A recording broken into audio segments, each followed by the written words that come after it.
जय जगन्नाथ नमस्कार मु आशीर्वाद वेलकम करी आपणकर निजस्व चैनल आशीर्वाद एम्प्लॉयमेंट एक्सचेंज को निश्चित भाव आशा करी मो भिडियोटी आपको खूब भल लगुव इनफॉर्मेटिव लगुव भल लगुले आपने हृदय गोटे लाइक करेंगे सांगसाथी बांटी पारे और चैनल टी डेरी नक सब्सक्राइब करदे।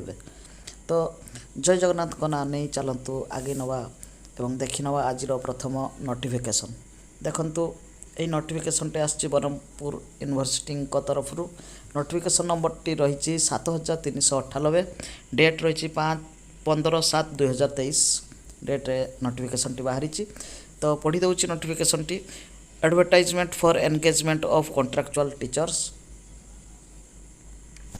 Work in interview for engagement of contractual teachers purely temporary unconsolidated remuneration will be conducted in the administrative building old syndicate hall Brahmapur university as detailed below. तो कहीदे आपन को ये जो पोस्ट गुड़ी बाहर गुड़ी प्योरली कॉन्ट्रैक्चुअल बेसिस रो पोस्ट सब बाहरी टीचिंग स्टाफ बाहरी कॉन्ट्रैक्चुअल टीचर्स पोस्ट बाहरी देखो। तो पोस्ट गुड़ी मुझे पढ़ी दूसरी पोस्ट गुड़ी रही electronics science physics commerce chemistry mathematics environmental studies marine science Odia English history law Lingaraj law college political science और public administration women's studies sociology home science school of pharmaceutical education and research SPR school of education SOE business administration IRNPM। तो ये teachers गुड़िकर post बाहरी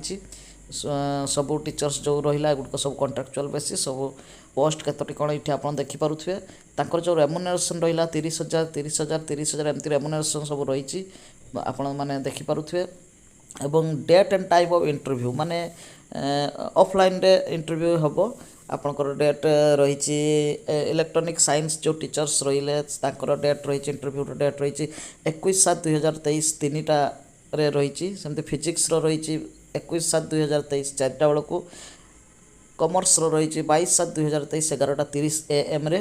तो एमती सबू post पाई अलग अलग date और अलग अलग टाइम रही इंटरव्यू जो हम सेटा हम कॉलेज रे आप कॉलेज कैंपस रे एडमिनिस्ट्रेटिव बिल्डिंग रे हम आपण माने सेठी जाई आपणकर जो इंटरव्यू दे पारे। Important candidate should report at least 1 hour before the scheduled timing. तो आपणकर जो इंटरव्यू डेट रही घंटे से डेट्रे आप घंटे आगु जाई आपण इंटरव्यू पाई रिपोर्ट करि परिबे।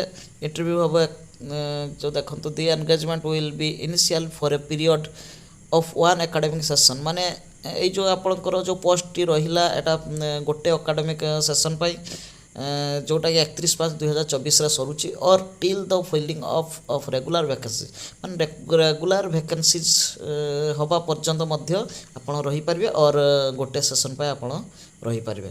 तो आपण को www.odisha.edu.in यही सैट वेबसाइट रे आपण विजिट करी संपूर्ण तथ्य पाई परिबे। एठी मध्ये मु आपनको मो डिस्क्रिप्शन लिंक दे देबी आपण संपूर्ण तथ्य सेठी पाई जाई परिबे। एठी रहिला बाकी जो आपण कर जो क्वालिफिकेशन पाई बा आपणकर जो कौन कौन सब सिस्टम रही क्वालिफिकेशन आउ इंटरव्यू रो कौन सिस्टम रही एगुड़ा सब आप पढ़ी पारे। मो डिस्क्रिप्शन रे यार लिंक दे देबी चिठर एककिता नकल मध्य मु छाड़ी देबी। चलतु देखी नवा आज का दिन द्वितीय नोटिफिकेशन। तो नोटिफिकेशन टे आसी ऑफिस ऑफ द डिस्ट्रिक्ट जज सुंदरगढ़ तरफ advertisement number 1 of 2023 applications in the prescribed format are invited from intending candidates for filling up the following posts junior clerks copyist junior typist और stenographer grade 3। तो ये तीनोटी post पाए आमर ये notification T बाहरी। तो देखंतु नोटिफिकेशन रो जो आमर पोस्ट गुड़िकर डिटेल्स मु देखी दूची पढ़ी दूची जूनियर क्लर्क कॉपीस्ट रो जो रही पोस्ट से आप स्केल ऑफ पे पाई 19,900 रु 63,200 जोटा कि लेवल 4 पोस्ट से आप यूआर 4टी पोस्ट यूआर ओमेन 2टी पोस्ट एससी गोटे पोस्ट एससी ओमेन गोटे पोस्ट एसटी गोटे पोस्ट एसटी ओमेन गोटे पोस्ट यहीपरी टोटाल वैकेंसी बाहरी 10टी पोस्ट सेमती जूनियर टाइपिस्ट केवल एससी रे गोटे पोस्ट बाहरी सेमती ग्रेड 3 ଷ୍ଟେନୋଗ୍ରାଫର ପାଇଁ ୟୁଆର୍ରେ ଗୋଟିଏ ପୋଷ୍ଟ, ଏସ୍ସିରେ ଗୋଟିଏ ପୋଷ୍ଟ, ଏସ୍ଟିରେ ଗୋଟିଏ ପୋଷ୍ଟ, ଏସ୍ଟି ଓମେନ୍ରେ ଗୋଟିଏ ପୋଷ୍ଟ, ଏହିପରି ଟୋଟାଲ୍ 4ଟି ପୋଷ୍ଟ ବାହାରିଛି। ଏହାର ଲେବୁଲ୍ 7 ପୋଷ୍ଟ ଇଏ ରହିଛି। ଏହାର ଯେଉଁ ଆମର ସ୍କେଲ୍ ଅଫ୍ ପେ ରହିଛି ₹25,500ରୁ 81,100 ପର୍ଯ୍ୟନ୍ତ ରହିଛି। ତ ବର୍ତ୍ତମାନ ଆମେ ଦେଖିଦେବା ଏହାର ଯେଉଁ ଅନ୍ୟାନ୍ୟ ତଥ୍ୟ ସବୁ ଆମେ ଦେଖିଦେବା। ଏହାର ଯେଉଁ ଏଲିଜିବିଲିଟି କ୍ରାଇଟେରିଆ ଆଉ କଣ୍ଡିସନ୍ ଫର୍ ଦ ପୋଷ୍ଟ ଆମେ ଦେଖିଦେବା। ଦେଖନ୍ତୁ ଏହା ପାଇଁ ଯେଉଁ ରହିଛି ମଷ୍ଟ ବି କ୍ୟାଣ୍ଡିଡେଟ୍ସ ଆର୍ ମାନେ ଇଣ୍ଡିଆନ୍ ସିଟିଜେନ୍ ହୋଇଥିବା ଦରକାର, ସେମାନେ ଆଟଲିଷ୍ଟ +3 ଏକ୍ଜାମିନେସନ୍ ପାସ୍ କରିଥିବା ଦରକାର। ଆଉ ତାଙ୍କର ଯେଉଁ ବୟସ 18ରୁ 32 ବର୍ଷ ବୟସ ହୋଇଥିବା ଦରକାର 11/8/2023 ଭିତରେ। ତାପରେ ତାଙ୍କର ଯେଉଁ ରହିଛି ଫିସ୍, ଏକ୍ଜାମିନେସନ୍ ପାଇଁ ଫିସ୍ କ'ଣ ରହିଛି ନା नो ଏକ୍ଜାମିନେସନ୍ ଫି, ମାନେ କିଛି ବି ଫିସ୍ ତାଙ୍କର ପଡ଼ିବ ନାହିଁ। ତାପରେ ଦେଖନ୍ତୁ ଏଇଠି ତାଙ୍କର ଯେଉଁ ଜୁନିୟର କ୍ଲର୍କ କମ୍ କପିଷ୍ଟ ପାଇଁ ରହିଛି ଇଂଲିଶରେ ସେମାନେ 100 ମାର୍କର ପରୀକ୍ଷା ଦେବେ 2 ଘଣ୍ଟା ତାଙ୍କ ଟାଇମ୍, ଏରିଥମେଟ୍ରିକ୍ରେ 100 ମାର୍କର ପରୀକ୍ଷା ଦେବେ 1 ଘଣ୍ଟାର ଟାଇମ୍, ଜେନେରାଲ୍ ନଲେଜ ପାଇଁ 100 ମାର୍କର ପରୀକ୍ଷା ଦେବେ 1 ଘଣ୍ଟା ଟାଇମ୍। ସେମିତି କମ୍ପ୍ୟୁଟର ସାଇନ୍ସ ଟେଷ୍ଟ ପାଇଁ ସେମାନେ ମଧ୍ୟ 100 ମାର୍କର ପରୀକ୍ଷା ଦେବେ 1 ଘଣ୍ଟା ଟାଇମ୍। ତାପରେ ସେଇଠୁ ଯିଏ କ୍ୱାଲିଫାଇ କରିବେ ତାଙ୍କର ଭାଇବା ଭୋକାଲ ଟେଷ୍ଟ ହେବ, ଯେଉଁଟାକି 45 ମାର୍କସର ରହିଛି, ସେମାନେ ଦେଇପାରିବେ। ତାପରେ ଏଠି ଅନ୍ୟାନ୍ୟ ଯେଉଁ ଆର ପୋଷ୍ଟ ରହିଲା ଜୁନିୟର ଟାଇପିଷ୍ଟ ଏବଂ ଗ୍ରେଡ୍ 3 ଷ୍ଟେନୋଗ୍ରାଫର ପୋଷ୍ଟ ରହିଲା, ତାଙ୍କର ମଧ୍ୟ ଏଠି ଡିଟେଲ୍ସ ସବଜେକ୍ଟରେ କେତେ ମାର୍କରେ କେତେ ଟାଇମ୍ରେ ସବୁ କ'ଣ ସବୁ ରହିଛି ଏଠି ଆପଣମାନେ ଦେଖିପାରୁଥିବେ। ଭଲ ଭାବରେ ପଢ଼ି ନିଅନ୍ତୁ। ଏହାର ଡେସ୍କ୍ରିପସନ୍ ମୁଁ ମୋର ଏହାର ଲିଙ୍କ୍ ମୁଁ ମୋର ଡେସ୍କ୍ରିପସନ୍ରେ ଦେଇଦେବି, ଆପଣମାନେ ମୋ ଡେସ୍କ୍ରିପସନ୍କୁ ଯାଇ ଏହାକୁ ପଢ଼ିପାରିବେ। ତାପରେ ଦେଖନ୍ତୁ ଯେଉଁ ରହିଲା ଅନ୍ୟାନ୍ୟ ତଥ୍ୟ ମୁଁ ଦେଖିଦେଉଛି। ଦେଖନ୍ତୁ ଆପଣଙ୍କର ଯେଉଁ ସମସ୍ତ ତଥ୍ୟ ଆପଣଙ୍କ ଆପ୍ଲିକେସନ୍ ଫର୍ମାଟ୍ ଅଛି, ମୁଁ ଆପଣଙ୍କୁ ଦେଖେଇବି।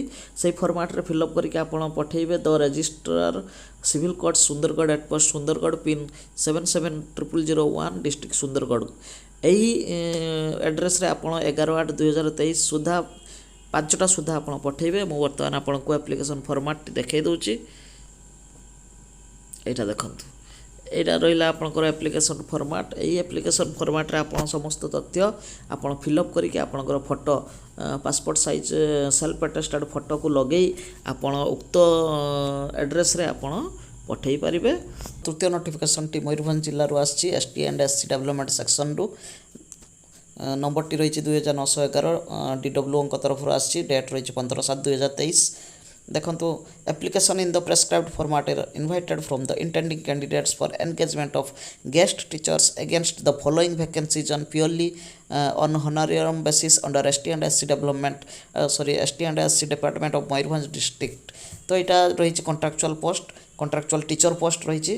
देखो पोस्ट गुड़िक मुझे पढ़ी दूसरी। TGT आर्ट्स 14टी पोस्ट रही, TGT साइंस PCM रे रही 6टी पोस्ट, TGT साइंस CBZ 5टी पोस्ट रही, संस्कृत 4टी पोस्ट, हिंदी 10टी पोस्ट, MCT टीचर 77टी पोस्ट, PGT गोटे पोस्ट।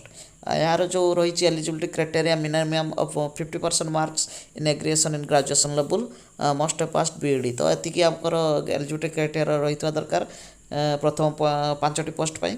आउ सेहीपरि MCT और PGT minimum 50% marks in aggregate in +2 level, must past CT। सेमती PGT PG in subject concern with minimum 50% marks in aggregate, must passed BEd रही। सेहीपरि आपण जो आपणकर जो बायोडाटाटी पठेबे डिस्ट्रिक्ट वेलफेयर ऑफिस मयूरभंज को रेजिस्टर पोस्ट और स्पीड पोस्ट माध्यम 31/7/2023 सुधा आपण यही पोस्ट पर आवेदन करें। मोड ऑफ सिलेक्शन रही। देखो ये सब प्रकार तथ्य ये रही, आप पढ़ी पारे आराम से बसिक पढ़तु और ये पोस्ट पर आप अप्लाई करूँ। ड्यूटीज एंड रेस्पॉन्सिबिलिटी कौन रही गेस्ट टीचर तार ये रही, टर्म एंड कंडीशन रही। हनरियम रही जे a guest teacher shall take maximum 40 classes in a month, माने गोटे मास 40टी अति कम 40टी क्लास करेंगे। +2 CT guest teacher will be paid ₹300 पर क्लास। तो पर क्लास और पर और पीरियड माने गोटे क्लास और गोटे पीरियड से को 300 टंका दिज्व। 12,000 से अधिका गोटे मंथरे नहीं पारे ना।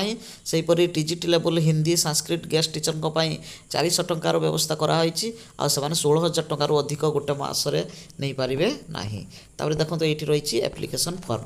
यही एप्लिकेशन फॉर्म माध्यम आपणकर डाटा गुड़ी भर्ती करके आपण जो एड्रेस देली से एड्रेस रे आपण पठे पारे। तो देखंतु এই পোস্ট গুড়িক আপনার নিজের হয়ে পার যদি আপনার ভাল ভাবে প্রিপারেসন হয়ে চ্যানেল থিবা আমার ডেসক্রিপশন আপনার যাই এই চিঠিটি আপনার ডাউনলোড করে পারে এবং সেথু ভাল ভাবে সমস্ত তথ্য পড়ি আপনার পোস্ট গুড়িক আপ্লাই করে পারে। এবং মু চাহিবি ভগবান আখরে প্রার্থনা করি নিশ্চিত ভাবে এই পোস্ট ভিতর গোटे পোস্ট আপনার হো আপনার ভবিষ্যৎ উজ্জ্বলময় হো। তো एमती आहरी भिडियो मु मोर ये चैनल आगक आणिबी से आप निश्चित भाव में मो चैनल टी सब्सक्राइब करूँ एवं सांगसाथी मध्य बांटी पारती। तो चलतु रहिबा एवं देखा भी नेक्स्ट वीडियो रे नुआ नोटिफिकेशन नहीं से पर्यंत जय जगन्नाथ।